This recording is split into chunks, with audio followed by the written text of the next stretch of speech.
Are you wanting to build a bee vac and just not sure what all it consists of? Well, we built this one last summer and it's worked great, and I wanted to go over how we built it.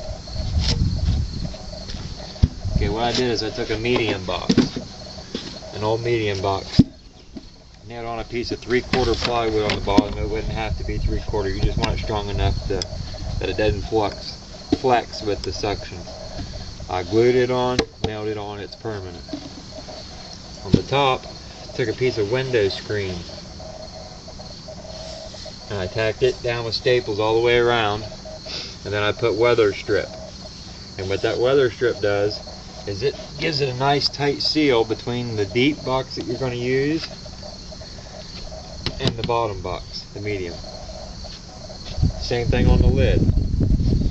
I took a piece of 3/4 plywood, I put a 1-inch lip all the way around it, and what that does is when the bees are getting sucked in through the top, through my hose, it gives them room to cluster between the lid and the frames.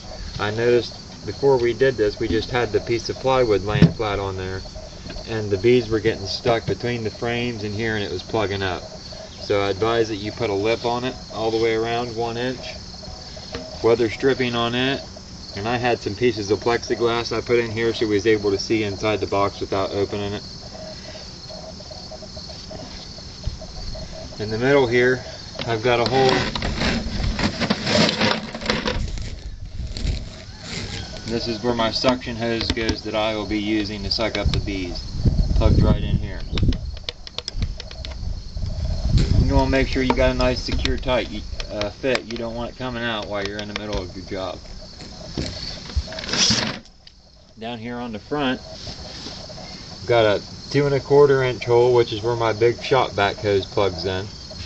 And then over here we've got a damper which controls the suction.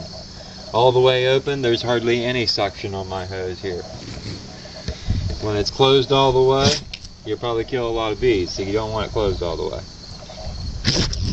Now on the back of this damper I put a piece of weather stripping too, that way when the suction's on, it ain't leaking when the shop vac's on. So the shop vac plugs in here, you plug this in up here, and you're ready to go.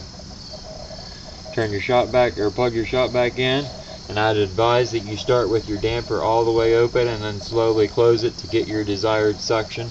If you start with it fully closed, you're liable to kill the whole colony by the force of the suction and them going in. I'm going to do a quick demonstration on how the damper works using these small pieces of wax which I've set on the lid, or comb. You see how there's no suction there? What I'm going to do now is I'm going to close the damper about halfway, and I can actually hear the suction noise getting stronger. Whew, gone. Now I've only got it halfway closed, and you're going to want the weather stripping on the lid, on the top of the medium, and you're going to want to use a box that don't have a bunch of holes in it. If it does, try and fill them with wax or something. The first time we tried to use this vac, we just had a flat lid with a hole, and we had bees getting clustered in the top between the frames and the lid. We had duct tape all over the place trying to seal off holes, so the weather strippings really helped a lot.